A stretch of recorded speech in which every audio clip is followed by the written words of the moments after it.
He said that there was be of course a mortal crowd around Conchas Corner that day. Yeah. It was also place to see a fat young men In the evenings. in the evening there, and because of course have to do a bit of bowling and playing football beyond Casey's Inch. Yeah. No, I was talking to one founder member this evening, and he told me that it was actually in the forge that that Macra was started. That there was a group of people in the forge, and they said to be a good time that something should be done to form some kind of an organisation in the parish to keep people going. Can you remember that? I know, but more said that was more started beyond the bridge. Yeah. In the bridge itself. Yes. Yeah. Now, at that time there was Macra, and there was the Cock Farmers Union that wasn't there, or something. There was. And some of them wanted to join the Cock Farmers Union, and the Farmers Union, then that was kind of a political party, was it? Well, not really, yeah. Yeah. I wouldn't think so. There was much politics in farmers at that time. Well, I remember the time like you had farmers candidates got great support from farmers when they stood, but they had no connection with the Cock Farmers. I said really not. They were called more or less the Centre Party at the time, and of course they had Poland and all that time, like in the 20s. Yeah. Around the village, then you had great characters. You had Jerry Owen, and you had Kilrain, and you had all these people. Do you think that have we today, talking about today, why have all these characters disappeared? There seems to be nobody replacing them. They're the same way the world over, and in the town of Macron, it's the same thing. All these characters are gone, like. Yeah. And these travelling fellows used to be calling to the houses. To the houses for a nice lodging, and and they were great characters, and they were honest. Mm. What made them characters? It wasn't definitely not education, and yet they had no education, but they had terrible fast wit. They had. They were terrible fast to calculate and to calculate another one's thinking. Was it a gift? Well, of course it was a gift, and of course their brain was more vacant, like they had no worry. They didn't know a bit about pollution or overdrafts or. There was fun in every part of the day for them. I had no worry, like. Yeah, that's right, yeah. How many tradespeople were in the village that time? We'll say carpenters and smiths and shoemakers. Well, the wagons were the principal smiths there. Cretan was gone before my time. Yeah. And in the carpentering then? Pardon? We'll say in carpentry. Well, there was Paddy Healy. Paddy Healy came, of course. Jenny Buckley was there before, and his father. Yeah. And Paddy Healy came in later time, you know. Yeah. And then you had shoemakers, of course, as well, had you? You had old Johnny Mahoney, and Din Mahoney, his father was working there. Yeah. And then you had travelling journeymen, as they was called them. And Harrington came there, and he built a couple of houses there. Mm. And he became a Christian brother after. And then we'll say in the mason end of it, in the stone masons, who had you? Well, of course, you had the Driscolls, and you had old Dan Leanne and Frank. Mm-hmm.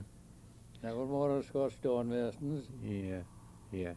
And was it easy to get a mason that time? Well, it really was, like. Yeah. I remember masons working for £5 a day, like. Yeah. Were they good tradesmen? Tim Braden, a lot of masons in us all, of course. He was a blind, but he was a mason too. Yeah. Do you remember the building of the Creamery? I see it in the old building in ruin there. Yeah. And to go down the cliff, the time was the trouble, like when the bridge was down, I remember to cross it, and a small boy. Yeah. And who actually spearheaded the building of the Creamery back in the mid-20s?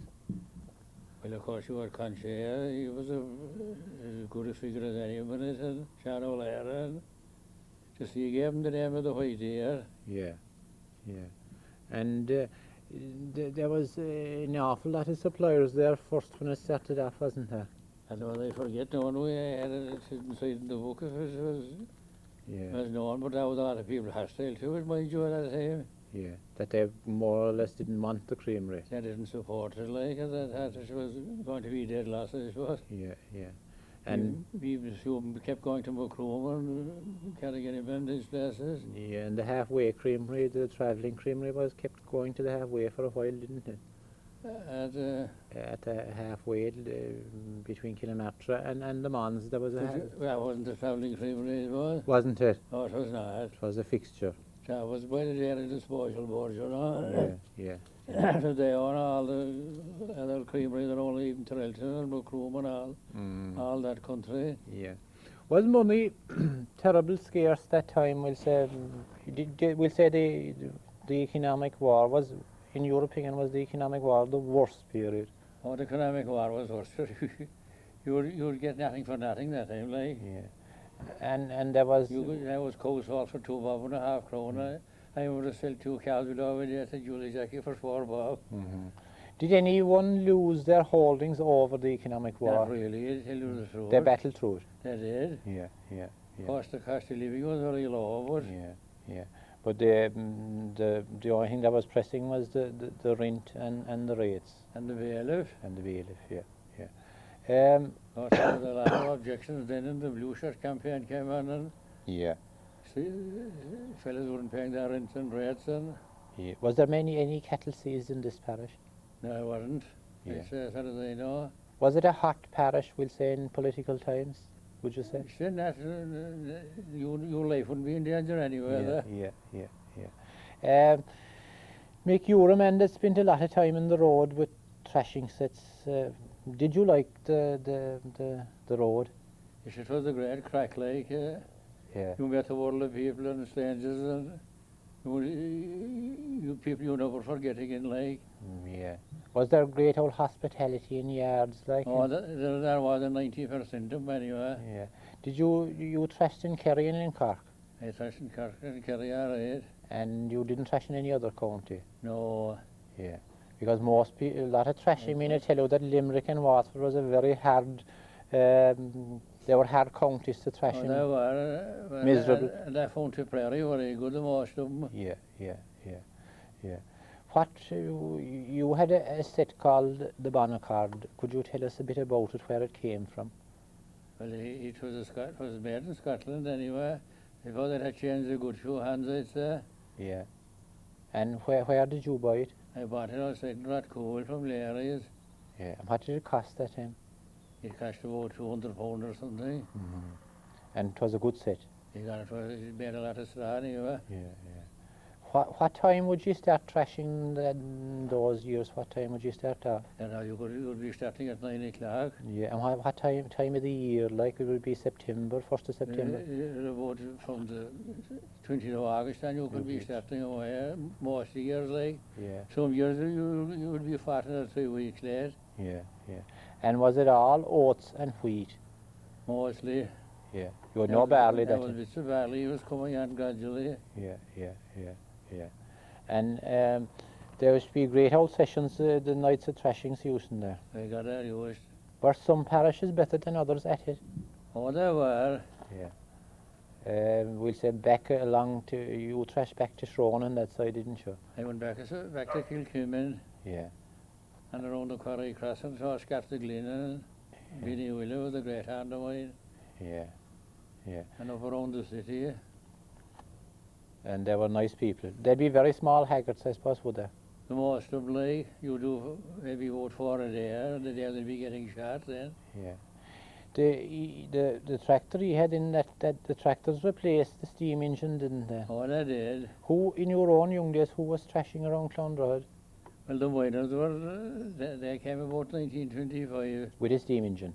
No, with a Forstner tractor and a Garrett thrasher. Yeah. And then I bought another one in about 1930. Yeah. And he fell in here, then Jack the miner, I would call him. Yeah. But you said The they steam engines were doing, they had big job like that, was thrash across at Corkins and Yeah. Mikey Timden came on But from Ballywood. You want to be a big haggard for a steam engine? Well, you would, like. Yeah. But when did you see the first tractor thrashing? What was before the steam engine? We'll say was before the steam engine was before the tractor. We'll say. Well, And when did the first of the tractors come in, thrashing? They came in about 1928. Yeah, Reading to the bridge anyway, and Leanne Belgary come around here, I think, in 1921. yeah, Because I was fish steam engines, we was factory steam engines for them few years. yeah, yeah. And we'll say before that, then when did the horse thrashings finish out now? Well, I remember a good few of them, like. Yeah, in the start of the 1910. Yeah, well, sure, in the 20s. Yeah, Eugene Milan was down here next door. He had a thrashing, he was same thrashing, and he was thrashed for a few hours, and Johnny Mickey over attack. I did. Yeah. Can you remember the first car in Clondalkin? Was it Johnny Mickey's? Was he the first car? He was not well, I was. Personally, I don't know who would have the first car. Yeah. But we'll say then in the 50s you had the people got the milking machine and they got the car and they got the tractor. They were great years, I suppose, because the change was coming in and people were you know, the hard labour was disappearing. Oh, it was. Would you say that we'll say between 1950 and 1960 was a great change in times? Well, sure, then everything changed, like from After the the war. house to the tractor, like. Yeah, yeah. And electricity came in. Yeah, that they were kind of the golden years, if you like. Now they're gone to completely to the other end, like they're gone too modern, I suppose you could say. Because had people more time that time to talk to each other and Oh, definitely. yeah, that was And more than ever, like. yeah, and better feelings and more Yes, and more human. You were never stuck before in trouble when evening or a day. You they were never been to you, and Yeah, yeah. and he wouldn't have any high price on his head for his day's work either. He wanted nothing actually, as Not a bit. so he had the health to do it, like he was happy, you know. No, Do you no, remember, Mick, the time the airplanes came to Gibraltar? I do well. What year was that roughly It's around? in 1936. Were there a great excitement there? He got that was the average change, and they had a couple of old cracks of planes. You couldn't compare them to anything, only an old horse and tractor wouldn't either. And did you go for a spin in the plane? I did, of course. And how much, you can't think what they were charging? I said about £5. £5. And did I stay there long then? They came secondly, mind you, they weren't able to fulfill their job the first time. Yeah, They made 2 appearances there. yeah, yeah. Now, what's the most thing you remember about this parish, like the most spectacular things? Would it be Featherbarry's carnival, or would it be the building at the Creamery? Would it be the formation of Macra, the aeroplanes, or, you know, which of them would be, to you mind, the most spectacular kind of a thing that happened, or the funniest thing that happened? You know, there was a lot of things happening on some vast exchanges. I had to think of which one would you pick out. What did you think of Featherbarry in the carnival, for instance? Yeah, sure, he was a great man. He shook up the whole parish anyway. Yeah, there was great credit due to him, undoubtedly, was. because you know, around the house and every place was overgrown. There wasn't a bit done for years, like, and he changed the whole lot over a short period of years. Oh, he did. Did you find him good fun, like, and was he as hard as what people Yeah, said? he was, but he was a great character after, like. Yeah, he loved the old carnivals and the tug of war. He loved the cracking and bargaining with lads. And Yeah. What do you think of the way things are going now? We'll say with Dairygold, Berryclaw going into Dairygold, and I was Dairygold will go into some other crowd again. How far do you think they can really keep? I don't know, or will they go over the top altogether in the finish or what? Do you think now, on looking back, would Clondalkin have been better, especially now, and there's figures shown in the journal where Newmarket and Bandon and Barry Row and Nina can head the list in milk prices? Do you think we were foolish to part If I said I can compete with them big companies after. And I haven't yet met anybody to explain why they can do it, like. But wouldn't it be more natural that you can to have an office where you can meet whoever's in charge of the thing, and if whoever grievance, have it out with him, but no, you can meet no one. No one going to listen to you, no? Yeah. Are we very susceptible to brainwashing much more than the older crowd? Definitely. You are still the world of educated lads, no one can escape their jobs, you know? Yeah, yeah. No, Mick, 'twas great talking to you, and we'll finish up now, and we went through a file. Thanks very much, Mick.